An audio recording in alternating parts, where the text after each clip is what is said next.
की प्रचलित मान्यताओं में कौन सा धर्म विज्ञान के सबसे करीब है, या हम कहें कि कौन सा धर्म विज्ञान के नजरिए को बड़ी आसानी से स्वीकार कर लेता है। वैसे हम देखें तो सभी धर्म के पुरोहित व धर्मगुरु अपने धर्म के वैज्ञानिक होने का दावा करते हैं, और हद तो तब हो जाती है जब वे आज के विज्ञान की खोजों को कुछ धर्म अपने धर्म ग्रंथों में कई हजारों सालों पहले होने का दावा करते हैं और कहते हैं कि यह सब विज्ञान का ज्ञान उनके धर्मों में कई हजार साल पहले ही लिख दिए गए थे। इस वैज्ञानिकता के सिद्धांत को सभी धर्मों में होड़ लगी है कि उनका धर्म एक वैज्ञानिक धर्म है। अब यह होड़ क्यों लगी है? आखिर क्या यह पता लगाया जा सकता है कि आए दिन हम धर्म गुरुओं के द्वारा उनके धर्म को वैज्ञानिक धर्म बताने के दावे किए जाते हैं? कितनी सच्चाई है उनके दावे में, और यह जो होड़ लगी है यह क्यों है? आखिर क्यों इन धर्मों को अपने को वैज्ञानिक बताने की जरूरत पड़ी? इन्हीं सब घटनाक्रमों को आगे ऐतिहासिक परिप्रेक्ष्य में समझेंगे और इसे पूरी तरह से प्रमाणों और सबूतों के साथ समझेंगे कि वास्तव में विज्ञान के करीब कौन सा धर्म है। आज के आधुनिक युग में विज्ञान के सिद्धांत काफी परिष्कृत रूप में हमारे सामने उपलब्ध हैं, और आज अधिकतर लोगों की राय यह है कि विज्ञान सत्य है क्योंकि उसके पास प्रमाण है। तो क्या सदा से ही ऐसा था? तो उत्तर है नहीं। इन धर्मों के उदय से ही इनके धर्म ग्रंथों को सत्य माना गया था, क्योंकि वे ईश्वर के शब्द थे, और ये ईश्वर के शब्द परम सत्य हैं क्योंकि वे ईश्वर के सत्य थे। मगर बदलते समय में यह सत्य धर्मों से निकलकर विज्ञान के पास चला गया है, और धर्म मजबूर होकर विज्ञान को अपने पाले में करने का प्रयास कर रहे हैं ताकि उनकी सत्यता प्रमाणित हो सके। अब इसे कुछ घटनाक्रमों और उदाहरणों से समझते हैं। यह घटना मेरे व्यक्तिगत जीवन की है, और यह घटना मेरे कॉलेज के दिनों की है। मैं मेरे मित्र की दुकान पर किसी काम से गया हुआ था।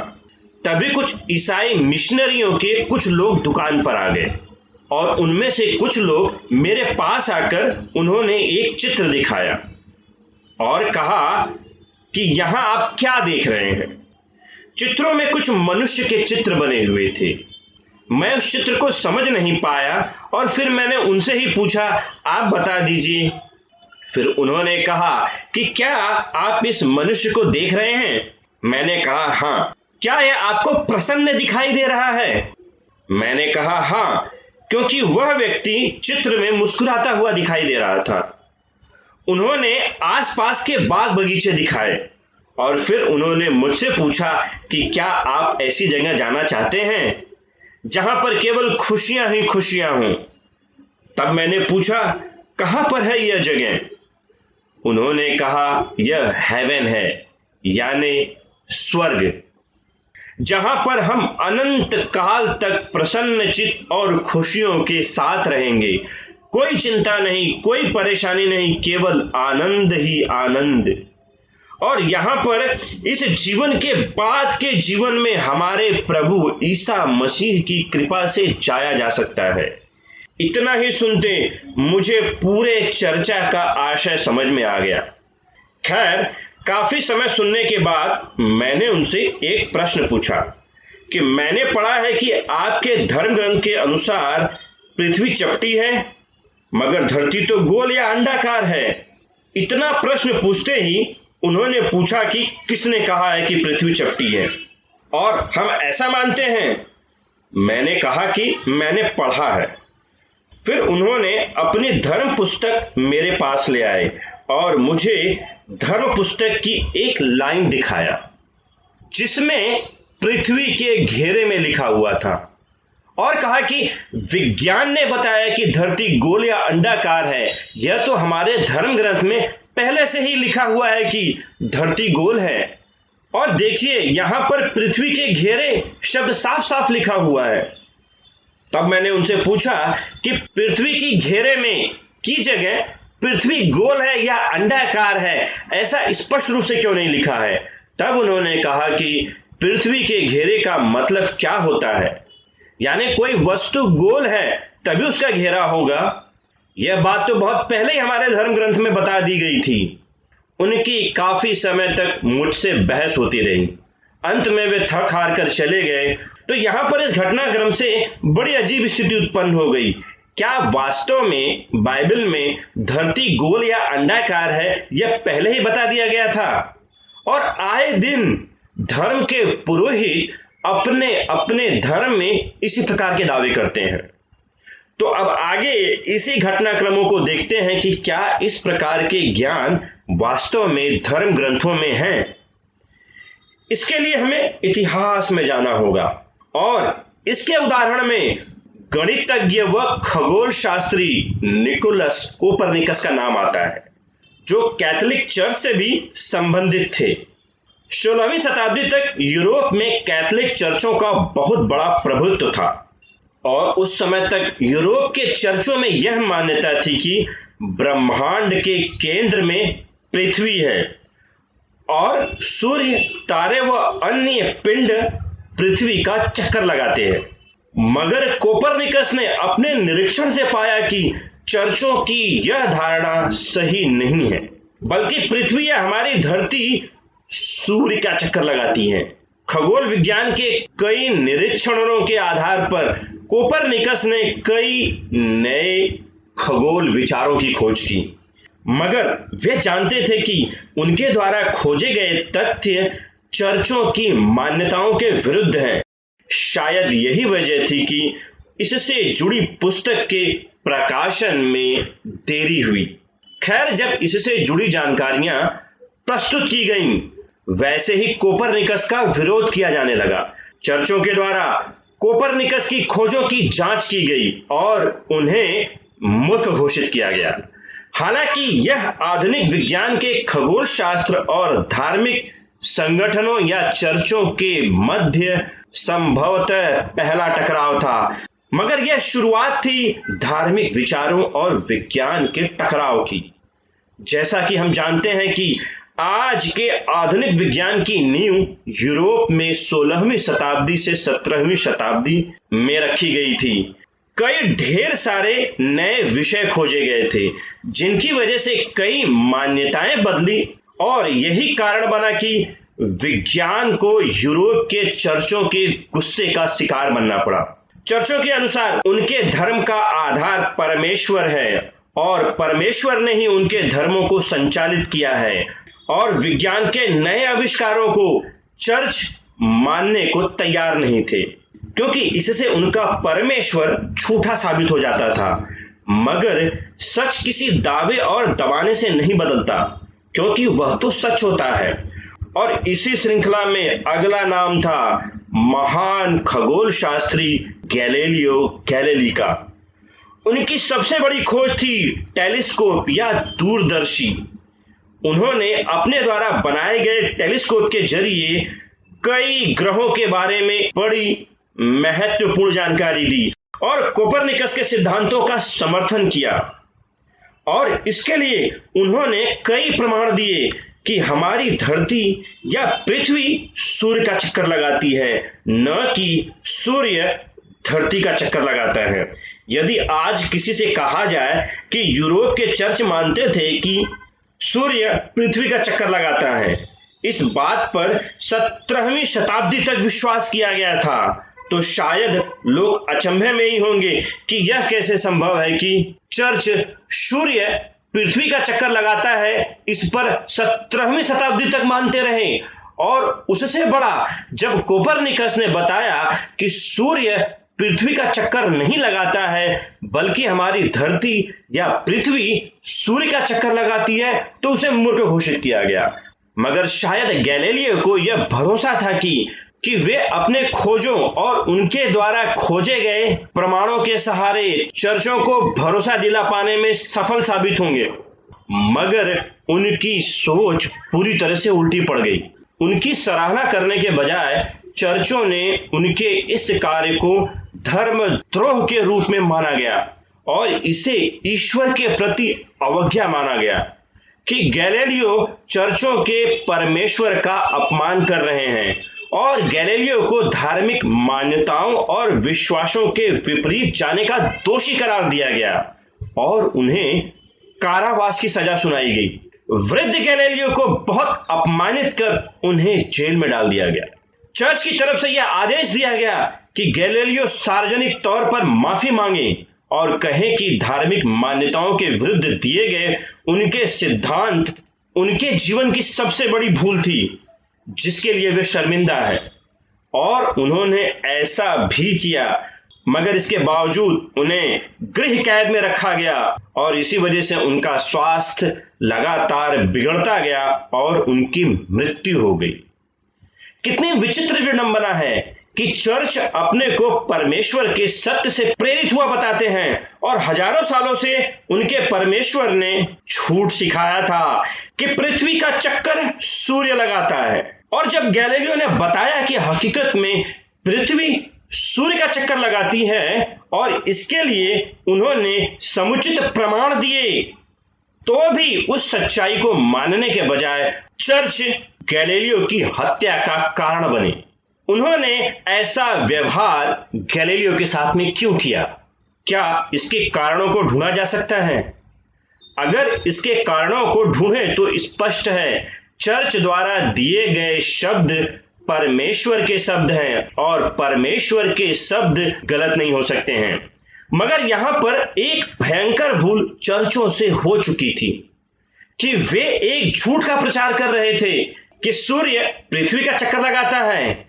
आज हम यह सत्य जान चुके हैं कि वास्तव में हमारी धरती या हमारी पृथ्वी सूर्य का चक्कर लगाती है।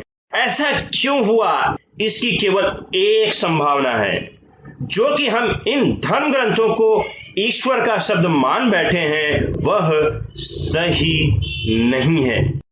ये सभी धर्मों के धर्म ग्रंथ मानव रचित हैं और इसे इंसानों ने बनाया है और इंसानों से भूल हो सकती है और इसलिए चर्चों से यह भूल हुई।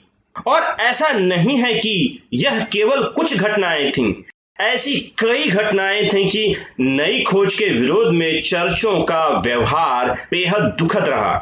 इस प्रकार की कई घटनाएं हमें यूरोप में दिखाई देती हैं और हमें यूरोप में चर्चों और विज्ञान का टकराव इसके लिए दिखाई देता है कि आधुनिक विज्ञान का उदय और विकास यूरोप से ही हुआ और इसी विभत्स टकराव का अगला उदाहरण बने जियोदार्नो ब्रूनो। इटली के महान दार्शनिक व गणितज्ञ व खगोल शास्त्री जियोदार्नो ब्रूनो 16वीं शताब्दी में कोपरनिकस के विचारों का समर्थन किया था। ब्रूनो ने कहा था कि आकाश सिर्फ उतना नहीं है जितना दिखता है, वह अनंत है। उन्होंने बताया था कि जैसा हमारा सौर परिवार है वैसा ही हर तारे का परिवार होता है और सूर्य की तरह हर तारा अपने परिवार का केंद्र होता है। ब्रूनो बड़े निर्भीक विचारों वाले थे और इसीलिए चर्चों के पादरियों के विरोध भी उन्हें डरा न सके। वे ईसाई धर्मों के कई विचारों से सहमत नहीं थे। वे मानते थे कि धर्म वह है जिसमें सभी धर्मों के अनुयायी आपस में एक दूसरे के बारे में खुलकर चर्चा कर सके और सही सिद्धांतों को स्वीकार कर सके।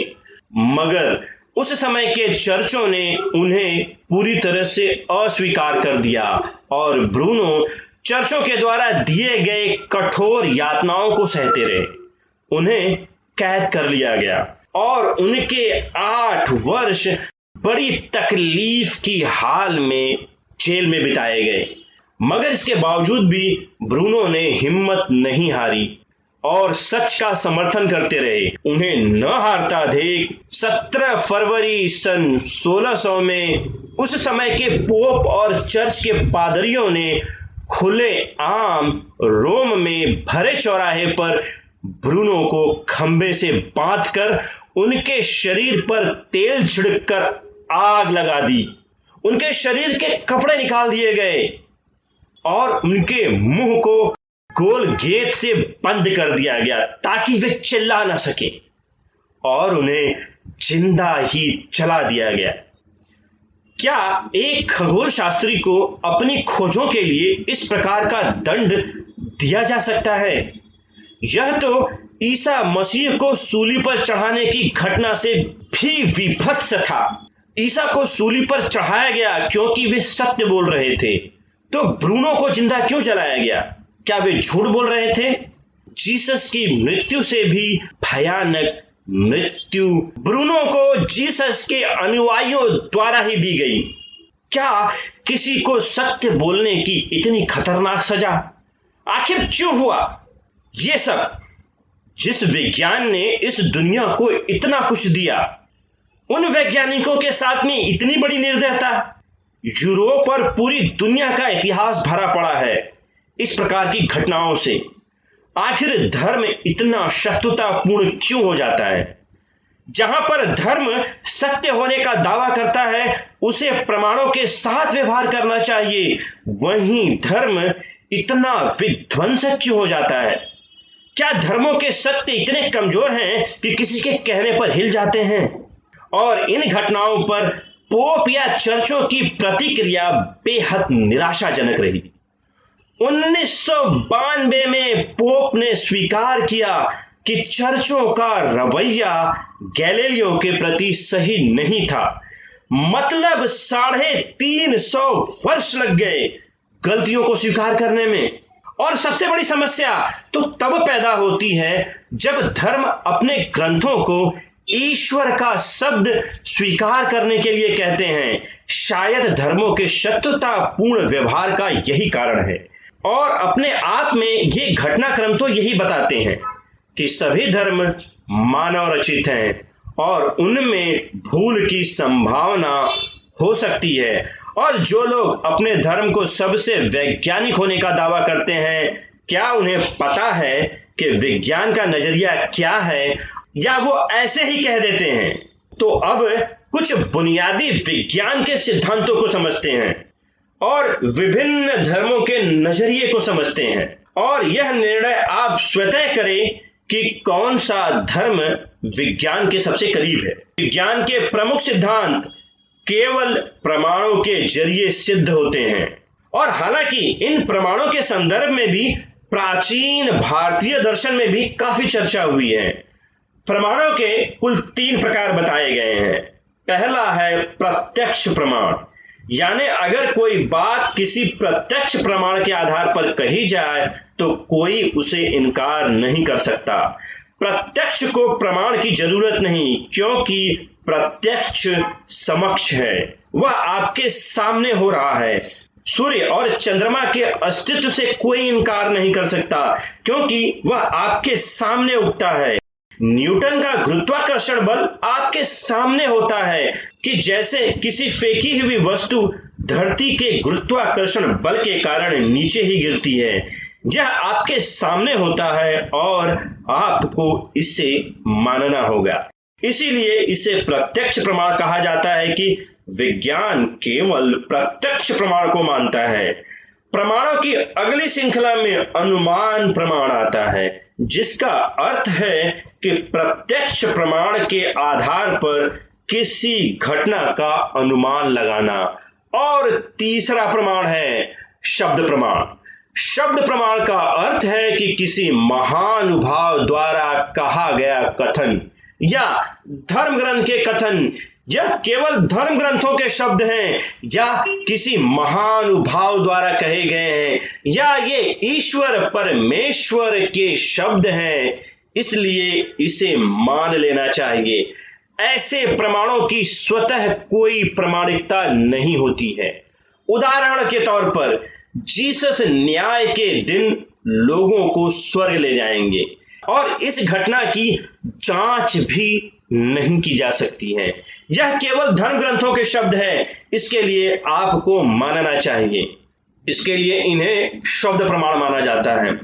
अब विभिन्न धर्मों की अलग अलग प्रतिक्रियाएं देखते हैं और विज्ञान के नजरिए को देखते हैं। क्या जो ये धर्म अपने आप को वैज्ञानिक धर्म होने का दावा करते हैं, उसमें कितनी सच्चाई है। सबसे पहले, विज्ञान किसी व्यक्ति के द्वारा कहे गए शब्द या किसी महानुभाव द्वारा कहे गए शब्द या किसी धर्म ग्रंथों के शब्दों को नहीं मानता, यानी शब्द प्रमाण को नहीं मानता, केवल वह प्रत्यक्ष प्रमाण को मानता है। शब्द प्रमाण की कोई गुंजाइश विज्ञान में नहीं है। अगर इस बात को देखें तो यहूदी मत इसका विरोध करता है। वह अपने धर्म ग्रंथों को ईश्वर के शब्द मानता है और वे केवल ईश्वर के शब्द हैं, इसलिए वह उन पर विश्वास करता है। इसका मतलब है कि वह शब्द प्रमाण को मानता है।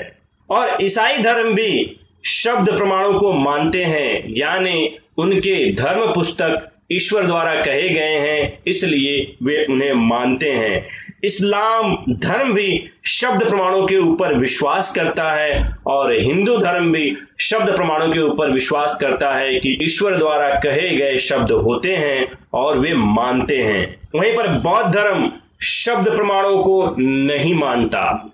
वह नहीं मानता है कि ईश्वर या किसी धर्म ग्रंथ के पुस्तक के शब्द ईश्वर के शब्द हैं और इसीलिए वे सत्य हैं। वह सत्य मानने के लिए या तो प्रत्यक्ष प्रमाणों को मानता है और या प्रत्यक्ष प्रमाणों के आधार पर कोई अनुमान लगाया है उसे भी मानता है, मगर वह शब्द प्रमाण को बिल्कुल नहीं मानता। इसके बाद में दूसरा सबसे महत्वपूर्ण प्रश्न, क्या ईश्वर है? विज्ञान इसे नहीं मानता। वहीं पर यहूदी धर्म, ईसाई धर्म, इस्लाम धर्म और हिंदू धर्म ईश्वर या परमेश्वर या खुदा के अस्तित्व पर विश्वास करते हैं और वहीं पर बौद्ध धर्म ईश्वर की सत्ता को नहीं मानता। तीसरा प्रश्न, क्या यह दुनिया ईश्वर की इच्छा से चल रही है या प्रकृति के नियमों से संचालित है?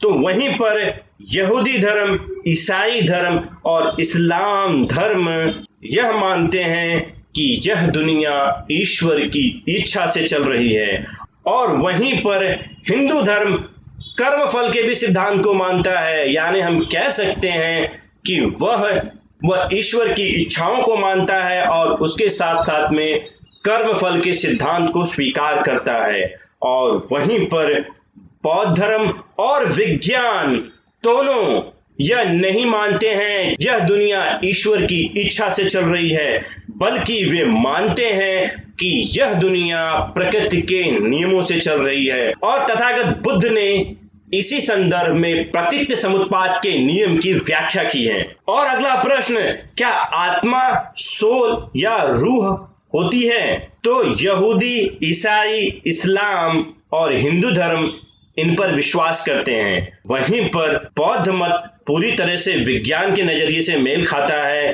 कि आत्मा जैसी कोई चीज नहीं होती है। ये तो कुछ मूलभूत सिद्धांत है। कुछ अन्य सिद्धांतों को भी अगर हम देखें, वहीं पर अगला प्रश्न है, क्या इस दुनिया की रचना 7 दिनों में ईश्वर ने की है?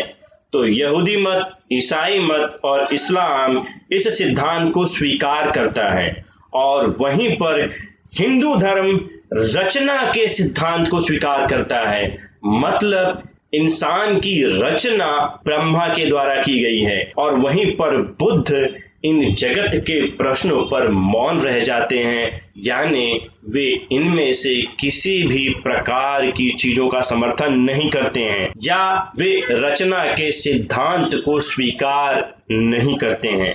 और फिर अगला प्रश्न कि इस दुनिया में सभी जीव विकासवाद के सिद्धांत पर विकसित हुए हैं, या हम कहें आदम और हव्वा का विरोध। तो विज्ञान विकासवाद के सिद्धांत को मानता है, वहीं पर यहूदी, ईसाई और इस्लाम के साथ साथ हिंदू धर्म रचना के सिद्धांत को मानते हैं, यानी ईश्वर ने सीधे सीधे मनुष्य की रचना की है। और वहीं पर बौद्ध मत विज्ञान द्वारा दिए गए विकासवाद के सिद्धांत को स्वीकार करता है।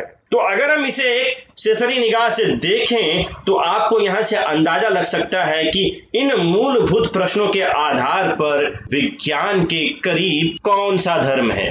जहां पर विज्ञान की मूलभूत विचारधाराओं में और अन्य धर्मों की मूलभूत विचारधाराओं में गहरा मतभेद दिखाई देता है, वहीं पर बौद्ध विचारों में इतना मतभेद नहीं दिखाई देता है। तो जैसा कि पिछले वीडियो में भी हमने देखा था, संयुक्त निकाय के अव्याकृत सूत्र में जब बुद्ध से 10 प्रश्न पूछे जाते थे जो कि लोग, आत्मा और इस जगत से संबंधित थे, तो वे इन प्रश्नों को अव्याकृत कहते थे। और यही परिणाम है जहां पर अन्य धर्म विज्ञान की नई मान्यताओं के विरोध में संघर्ष कर रहे हैं, वहीं पर बौद्ध मत बड़ी आसानी से विज्ञान के नजरिए को स्वीकार कर लेता है। और बुद्ध इन प्रश्नों पर इसके लिए राय नहीं रखते थे क्योंकि इन प्रश्नों के उत्तर में ना तो हमारे पास में कोई प्रत्यक्ष प्रमाण है और ना ही हमें इसका कोई अनुमान, इसीलिए वे मौन रह जाया करते थे। धर्म ग्रंथों के शब्द केवल ईश्वर के शब्द हैं, मगर इस तरह से कहे गए शब्दों को केवल कहने से सत्य माना जा सकता है? तो इसका उत्तर है नहीं। यह उदाहरण है कि जहां पर मूलभूत प्रश्नों में व अन्य धर्मों में और विज्ञान में गहरा टकराव दिखाई देता है, वहीं पर बौद्ध मत विज्ञान के नजरिए और बातों से सहमत नजर आते हैं। और यह ऐसा नहीं है कि बौद्ध मत आज इस प्रकार के मत स्वीकार करते रहे हैं, बल्कि पहले से ही ऐसा होता आया है। उदाहरण के तौर पर हिंदू धर्म में 5 महाभूत या पंच तत्वों की बात कही गई है, और वे हैं पृथ्वी, जल, वायु, अग्नि और आकाश। और इसी संदर्भ में दिग् निकाय के सामय्य फल सूत्र में बुद्ध कहते हैं कि चित्त को ज्ञान दर्शन के लिए नवाने पर प्रज्ञा पूर्वक यह जानकारी होने लगती है कि 4 महाभूतों से बना हुआ यह शरीर पूरी तरह अनित्यता से ग्रस्त है और यह विज्ञान उससे आबद्ध है। यहाँ पे विज्ञान का अर्थ चेतना से लगाया जा सकता है, यानी स्पष्टतः बुद्ध इस शरीर को 4 तत्वों से बना हुआ मानते हैं। वहीं पर हिंदू मतों में 5 तत्व माने गए हैं, पृथ्वी, जल, वायु, अग्नि और आकाश। तो यहाँ पर बुद्ध आकाश को तत्व मानने से इनकार कर देते हैं। बुद्ध के अनुसार आकाश तो खाली स्थान होता है, तो कैसे उसे तत्व माना जा सकता है? क्योंकि बाकी के तत्व अपना विशेष अस्तित्व रखते हैं, मगर आकाश का क्या अस्तित्व है? आकाश तो रिक्त होता है, तो कैसे आप इसे तत्व की संज्ञा दे सकते हैं? बुद्ध का यह तर्क अपने आप में बेहद प्रभावशाली प्रतीत होता है कि यदि कोई कहे कि रिक्त स्थान के कारण अस्तित्व उत्पन्न होता है, तो आपको स्थान के साथ साथ समय को भी लेना होगा। मगर यहाँ पर महाभूतों या केवल तत्व की बात हो रही है, और तत्व केवल 4 होते हैं, आकाश तत्व नहीं है। तो इस प्रकार विज्ञान और धर्मों के मध्य टकराव होता रहा है, और सबसे गहरा टकराव ईश्वर के अस्तित्व और स्वर्ग, जन्नत या हेवन जैसे लोकों पर, जहां पर विज्ञान इन सबको नहीं मानता, वहीं पर बौद्ध धर्म के अलावा सभी प्रमुख धर्मों का यही आधार है। तो कैसे इन बातों पर विश्वास करने वाले धर्म अपने आप को सबसे वैज्ञानिक धर्म मानते हैं?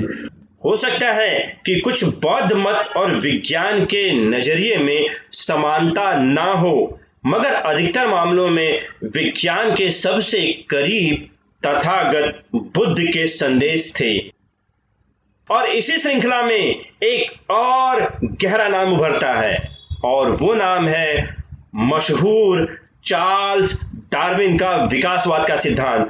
जहां पर डार्विन के विकासवाद के सिद्धांत को बौद्ध धर्म स्वीकार कर लेता है, वहीं पर यह बाकी धर्मों के आधार को ही उधेड़ कर रख देता है।